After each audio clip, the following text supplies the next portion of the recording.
On February 26, 2012, Trayvon Martin was walking home from the store when a racist white man approached him, questioned him, gunned him down, and would later be found not guilty, which would then ignite a national uproar and sparked an all-time high in racial division in the country. Except, that's not exactly what happened at all. The truth, the media took the facts of the story, intentionally replaced them with lies, gave us a script, repeated the script until everyone believed it. I heard someone ring my doorbell repeatedly, and I saw two young African-American guys. They broke into my house. I heard some bangs downstairs, and he was shaking the doorknob trying to get in.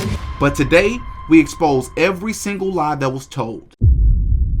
Trayvon Martin, a name that we've heard many times over the years. Many of us are familiar with the name, but unfortunately, many of us are not very familiar with the actual story. Because I was a senior back in 2012 when the whole Trayvon Martin situation happened. And even to this day, when I ask people about the Trayvon Martin situation, their idea or their belief of the situation is this innocent black kid was walking to the store, something about some Skittles and something about an Arizona sweet tea, and then this racist white guy was harassing him and then ended up taking his life, essentially. And that's not what happened. That's not exactly what happened. And so just like the Martin Luther King backstory, the civil rights movement, so-called black Americans, they lied to us. Again, they lied to us. And in this video, we're going to talk about all the lies from a one-dimensional, two-dimensional, and three-dimensional perspective. I know many of you come to this channel for the truth, for the deep stuff. And so we're going to eventually get to the deep stuff. A lot of the stuff I will not be able to talk about on YouTube. I will try my best to squeeze as much as I can on YouTube that I'm allowed to get away with. But the rest of it will be on Patreon. So if you want the extended, uncensored version for my Patreon members, it will be on Patreon. Link is in the description to my Patreon. And while we're on the topic of both Patreon and the Martin Luther King situation, I will be over the next 2 weeks releasing my Shannon Sharpe Who Do You Serve Part 2. And I will also be releasing what I'm going to call a bonus edition of the Martin Luther King documentary that I released a few weeks ago. And I probably have an additional 45 minutes to an hour worth of evidence. Several people have sent me all sorts of stuff that further prove that not only Martin Luther King Jr. was into the occult, but many other people around him was as well that I did not talk about in that 2-hour documentary. Again, for those of you who have not watched it, Martin Luther King did a lot of great things. Martin Luther King really did mean well for the so-called black community, but we're about truth on this channel, the entire truth, and I don't care how you feel about it. So the Trayvon Martin story. This picture right here on the screen is typically the picture that we see of Trayvon Martin, and it makes him look innocent. It makes him look sweet and young, and I'm not one of those people. I will never be one of those people that says, hey, you've done wrong in the past, therefore you should be unjustifiably unalived or killed. Absolutely not. I believe stating things like that is rooted in racism. Absolutely, racism does exist, but when it does not exist, we have to call it out. And the truth of the matter is, the story that we were given about Trayvon Martin was not only a lie, but so was this picture. What do I mean by that? This picture that you're looking at of Trayvon Martin is 3 to 4 years old. This is when Trayvon Martin was like 13 or 14, something around that range. When Trayvon Martin supposedly lost his life, he was 17 years old. He was not only much older, but he was a completely different person. Not only that, we got to talk about why Trayvon Martin was even in the neighborhood to begin with, because Trayvon Martin was actually sent to live with his dad because Trayvon Martin had been suspended, I believe, for the 3rd time in just a few months. I mean, this kid was skipping class, fighting, had altercation with officers, had been suspended for things like being caught with a burglary tool, tagging school property, drug residue found in his backpack, and he even had a bag of women's jewelry in his backpack. Why he had this women's jewelry, where he got it from, we don't know. But that is very odd to have that in your backpack. And even his own friends tried to warn him that the direction he was headed in was very dangerous, but he rebelled, referring to himself as a quote-unquote gangster. Trayvon was into sipping lean, doing drugs. I mean, that's a fact. And they found text messages, that being the police, in his phone with friends where he was trying to purchase the ingredients to make lean. They also found out that he was into buying, using, and selling guns. They also don't tell you that his father was a criminal informant, a former drug trafficker, and a member of the Crips gang. And he was also a member of another fraternity that we're going to talk about later in the video. But the point that I'm getting at is, Trayvon Martin came from a disabled home. He did not have a great example in the household when it came to his parents. That's just a fact. No disrespect. I'm just stating the facts. But the ultimate point is they mischaracterized who Trayvon Martin was, what he looked like, how he portrayed himself to gain sympathy.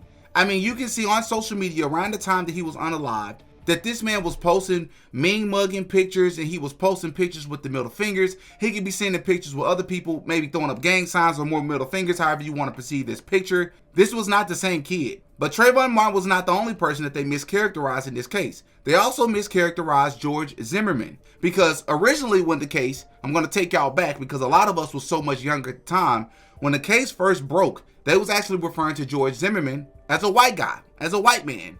When the truth of the matter is, he has Hispanic heritage. His mom fell under the Hispanic tree, if you will, and his dad was actually white American. But this was not a flat out white man, so to speak. And not only that, for those of you who want to say, well, white Hispanic can still be white passing, they're still racist towards so-called black people. I'm not refuting that, but this is what I am refuting.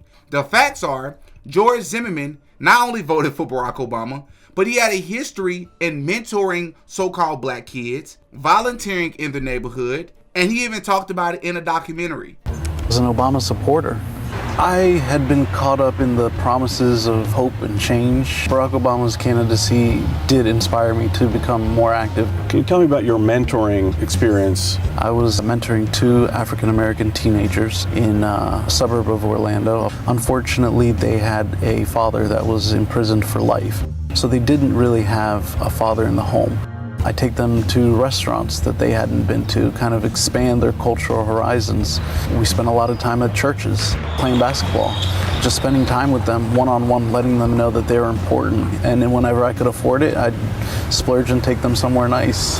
It was inspiring to see a positive change in kids that had a troubled background. These are facts. But not only that, the neighborhood that Trayvon Martin was in was actually a neighborhood that had been dealing with a lot of burglaries. And the majority of the men or the people who were responsible for the burglaries were black males. That's a fact. So you had George Zimmerman, who was a part of the neighborhood watch, who not only called the police once he spotted Trayvon Martin, but he didn't even make it about race. He just pointed out the fact there's a suspicious figure out here in a hoodie. His behavior is a little odd. We've been dealing with burglaries in the neighborhood. I think somebody should come out here. But I'm going to tell y'all how weird it gets. Because when you look at the way that the media covered it, I'm going to show you all a clip of the media editing the 911 call from George Zimmerman, making it appear as if he mentioned race on his own to make it appear as if George Zimmerman was racially motivated in the death of Trayvon Martin. And then I'm going to show you a clip of the actual phone call where George Zimmerman never mentions race,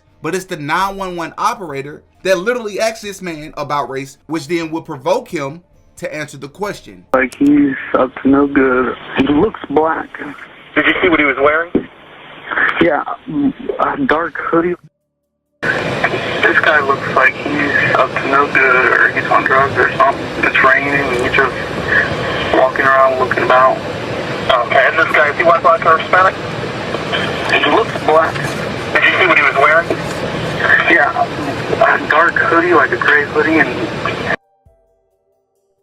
Why would they do that? Why would they lie? Because this resulted in or ended up leading to a $15 million lawsuit. People lost their jobs. But I'll tell you why. Because they use situations like this. They take the facts, remove them out of the way, replace them with lies, and they repeat this script until you believe them, until the masses believe them, so that they can push their agenda. And I will prove that in this video, but I'm going to leave you all to decide for yourself what you believe. As I always say on this channel, you think for yourself. I'm just going to lay out the facts. But it's not just that, because Zimmerman not only called the police beforehand, as he was supposed to do as the neighborhood watch, but he talked to the police multiple times without an attorney, had injuries consistent with the struggle that took place, including a broken nose and injuries to the back of his head. Now, that's a quick synopsis from a one-dimensional perspective. Now we're going to cover the actual trial. And we're going to step it up from a two-dimensional perspective on all the ways that they misled the public, the weird, suspicious things that was taking place,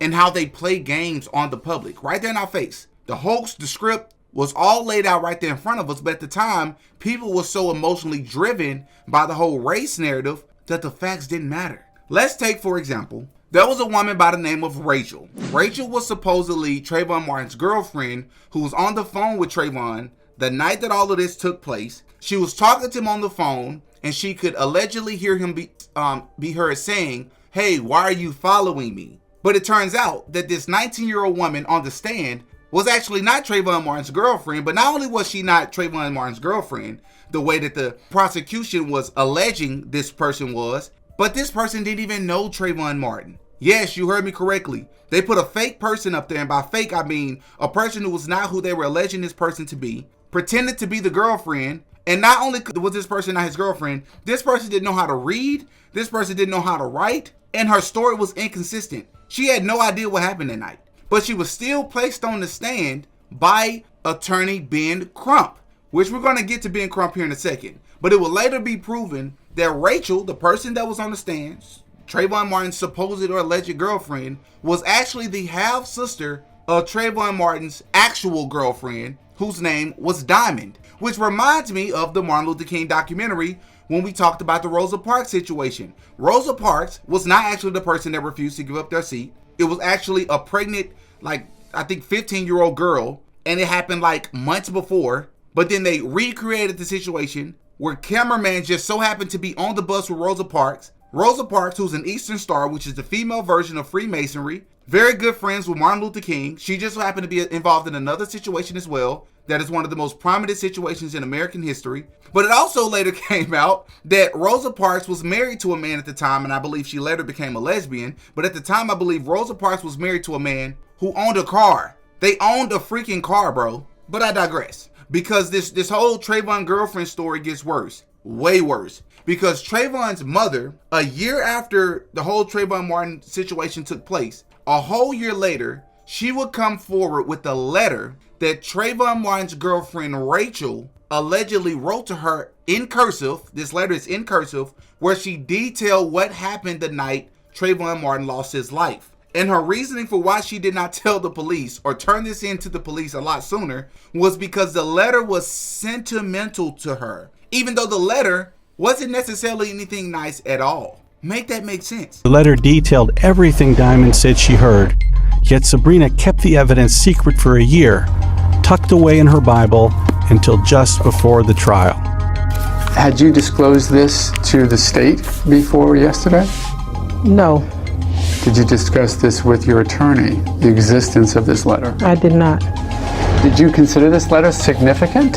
I consider that letter to be personal and sentimental. But then it gets even worse, because when they asked Rachel, Trayvon Martin's alleged girlfriend, to read this letter in court on the stand, not only could this woman not read the letter because she didn't know how to read in cursive, she would later admit that she had her friend to write the letter on her behalf after she told her what happened. To read that copy well enough that you can tell us if it's in fact the same letter?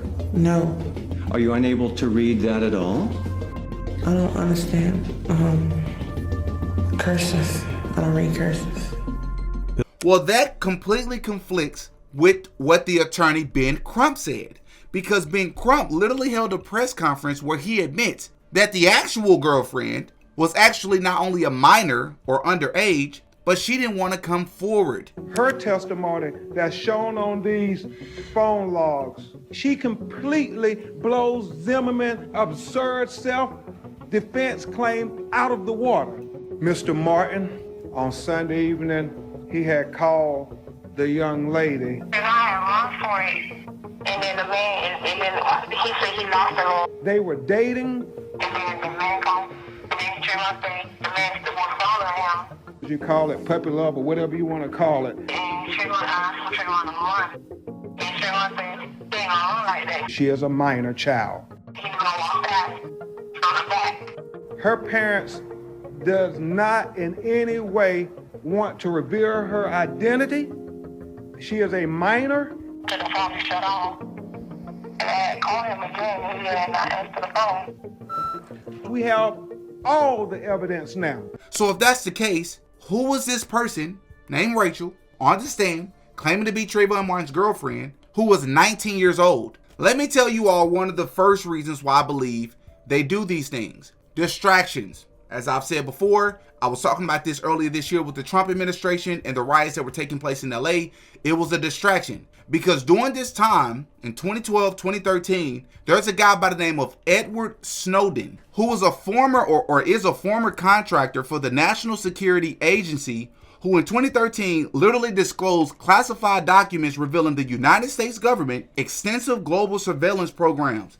He literally exposed the mass collection of telephone and internet data, both domestic and international, conducted by the NSA and its partner agencies, igniting a whole worldwide debate on issues of privacy, security, and government accountability. So in layman terms, Edward Snowden came out in 2013, June 2013, the same month that the trial, the whole George Zimmerman trial would be the same month that Edward Snowden would come out with some of the biggest revelations that we've heard in the past decades, 2 decades. He revealed that the government had been spying on us. Text messages, phone calls, internet data without our permission. No one cared. Not at the time, because we were in the middle of this whole racial, divisive state of mind in the country that was completely manufactured. Just like this year with the BBB bill, the Big Beautiful Bill. Because there was a provision in the bill. I was telling y'all with the whole Jeffrey Epstein, which that's a very important situation, yes. But the Jeffrey Epstein and the other distractions they was throwing at us from the Trump administration, I was telling y'all there was a provision in this bill that prevented states from regulating artificial intelligence or AI over the next decade. So in layman terms, what I mean by that is there was a provision in this bill that had nothing to do with nothing that said, hey, states will not be able to say anything about the progression, about the development, about the advancement, about anything we decide to do with AI over the next 10 years. There's nothing you can do about it. But in fairness, that will later be removed, I believe July 1st of this year, only because there was a lot of backlash from the opposing side. There wasn't a whole lot of bipartisan agreement on this provision, but also from the people. And I only think this is the case because a lot of people are waking up. They know when something has happened over here, it means look over there because they're trying to distract us. And it was only because of the pushback with the Peter Thiel and the surveillance that's been taking place and how they were manufacturing the whole LA riots earlier this year in order to get that done. I believe that's what that was about. Well, it's literally the same thing with this situation as well with the Edward Snowden situation, because that was a really big deal, but everybody was looking over here for the trial while this was being revealed to us. But then it gets even bigger. Because now I want to talk to you all about one of the biggest witnesses, one of the people that supposedly made a phone call about what she had witnessed. I want you all to take a listen to the vastly different story she gave, one in this public interview on camera, and then I'm going to let you all take a listen to what she actually said during the phone call. You both went outside. You saw George Zimmerman in where was Trayvon Martin? She was out the door first. When I came out the door, I saw him basically straddling him. He had, feet on either side of his body, and his hands, at the time I didn't know, was on his back. And Trayvon was face down. Trayvon was face down. Once he got off of the body, we could see that his face was down in the grass. So at the time that he was holding his back, I didn't know if he was trying to help him hold the wound or Selma had asked him several times, 3 times, what's going on? Is everything okay? And each time he looked at anything until the 3rd time he just said, just call the police. Sounds like a male. And you don't know why? I don't know why. I think they're yelling help, but I don't know. Just send someone quick. Say stop. Okay. Does he look hurt to you? I can't see him. I don't want to go out there. I don't know what's going on. So they're sending him. So you think he's yelling help? Yes. All right, what is your phone number?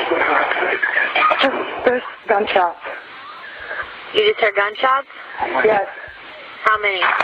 And we don't know if they've been killed, okay? We know they probably have... He just said he shot him. Yes, the person is dead, laying on the grass. I didn't see because it was too dark, and I just heard people screaming, help me. And as I'm sure you all, as you've seen and heard that, in the interview, she claimed that she called the police only after Trayvon Martin had lost his life and he was laying face down. But during the 911 call, we can clearly tell that she's already on the phone while the screaming is taking place and the altercation is taking place. And during the phone call, we can literally hear the gunshots. So what is she talking about here? Not to mention, I remember a very popular article that was out around this time on West.com where they said that they brought in a voice expert for this trial, right? And for this trial, they claimed that Trayvon Martin yelled stop before the gunshot went off. That's what they claim, even though by the end of the trial, they actually came to the determination that they couldn't tell or determine who was doing the yelling. They didn't know if it was Trayvon. They didn't know if it was George Zimmerman. There was a lot of back and forth about this. And so the defense tried to argue against validity of voice identification. Look at this picture right here that they decided to use of Trayvon. What is this, bro?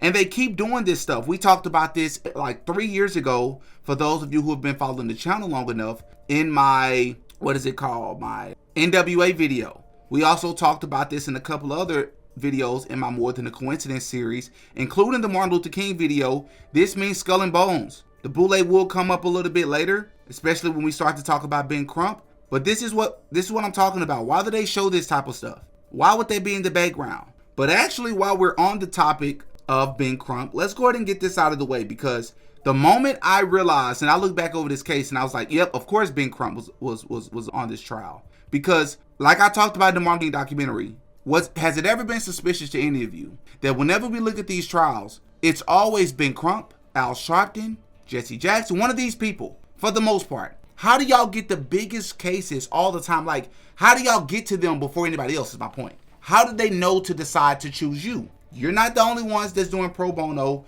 You're not the only ones that's going to give them a great deal. You're not the only ones that's great at your job. How is it that they always choose you? It will make the most sense if you chose them and you knew before anybody else knew. Similar to how the people who knew about Jeffrey Epstein got to the jail before anybody else had the pictures already ready. It's the same thing with this. Because I believe everything in this video is alleged that Ben Crump is boule. That's my belief. And I want you all, we're going to revisit the article that we talked about and we covered in the Martin Luther King video. Let's read the role that boule members that are specifically attorneys, let's read the role that they're supposed to play to push these agendas, these scripts, and these narratives forward. It says here, political figures like Al Sharpton and Jesse Jackson are said to be members. How these two operate in favor of the boule that operate in favor of big business is whenever an incident happens when a person of color is the victim of a white person, they're the first to take on the responsibility of exacting justice. How do they exact justice?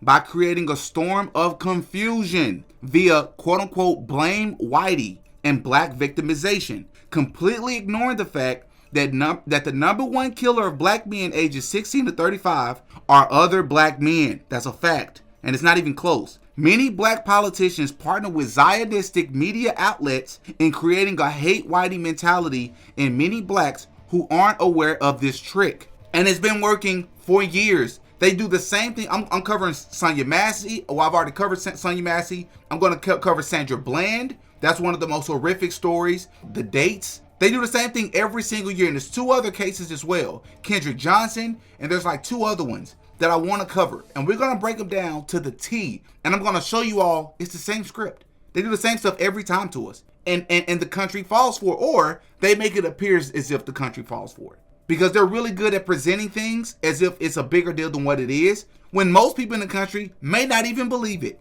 Where Trayvon Martin's father was not only an informant, not only a former drug trafficker, not only a member of the Crips gang, he was also a Freemason, a very popular Freemason. Now, what are the chances that your son is involved in one of the most high-level situations in American history, or at least in the 21st for sure, of the last 3 decades, and you're a Freemason? Not to mention that George Zimmerman's dad was a Marjorie judge, but I digress. Trayvon Martin's father was a Freemason. It was even discovered on his social media that he was posting things like this well before I believe he later came and deleted it. As he stands here in this picture in particular, between these two individuals, right under this sign or right under this logo, in between the two pillars. Not to mention that the number 7 was really big in this trial. I noticed that, like, it was really big. So Trayvon Martin was 17. Apparently this whole situation took place at like 7:30 at night. The trial started in June. It ended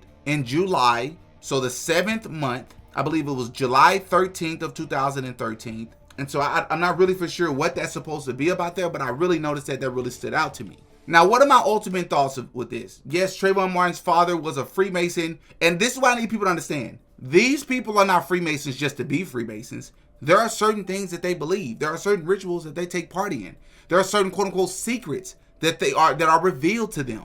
These people are 33rd degree Freemasons, which reminds me of a post that I saw. I know I haven't covered the George Floyd situation as of yet, but I want you all to take a look at something. For those of you who don't know or maybe don't remember, NBA player Steven Jackson was actually related, closely tied to, he called him his brother. I don't know if it was literally, but he was really close to George Floyd. Take a look at what he posted on social media. It says, "My father's Mason brothers, 33, gave me something to cherish, my dad's gear. We'll be following your footsteps, Pops. Rest easy. Salute to all his Mason brothers." Now, why would he post this? What's the significance of posting something like this, right? All of these people, allegedly, everything I'm saying is alleged. These are just my opinions, my views. I'm not saying it's automatically true. But what makes, in my opinion, I believe all these people are in on it. Jesse Jackson, you see this news article here where he was sworn in. On May 25th, 1987 at 1:30 p.m. in the city of Chicago, Illinois, the most worshipful Archie Center, Grand Master of the state of Illinois, along with 14 other Grand Masters and one our Deputy Grand Master and heads of the other concordant bodies, including the Imperial Potentate Earl H. Gray, conferred the 3rd degree of Master Mason on the Reverend Jesse Jackson. And then for those of you who don't know, I think it's been known for a while, of course, Al Sharpton is a known Freemason, right? Trayvon Martin's father would go and speak at these legislative, meetings and conferences where Martin Luther King Jr. himself is shown in the background. This was odd to me. And I ultimately believe this was a script. I do. Can I, with confidence, say if I believe that this man Trayvon Martin really lost his life that day? I don't know.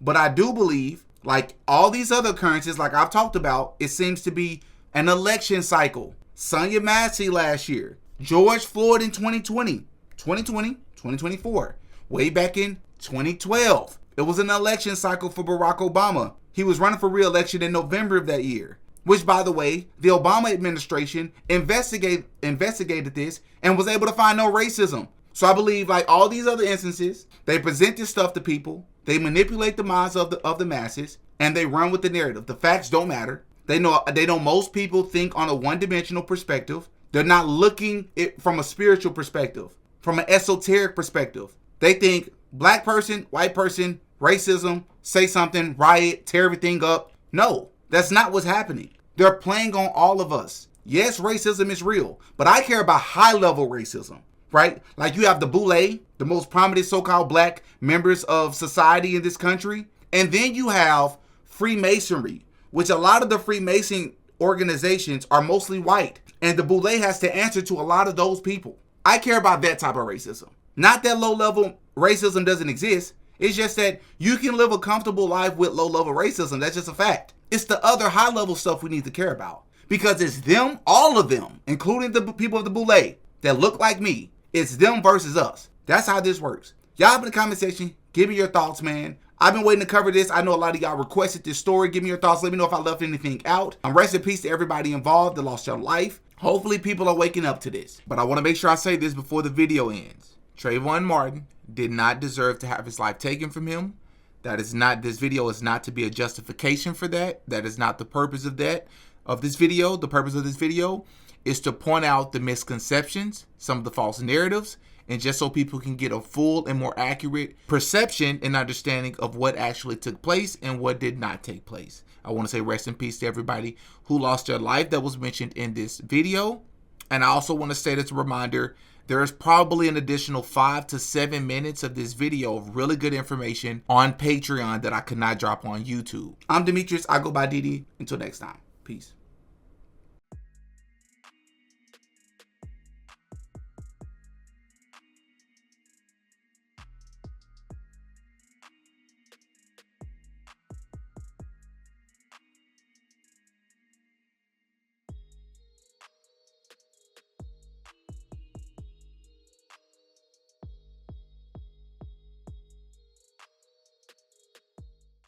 Oh yeah, Didi got a podcast.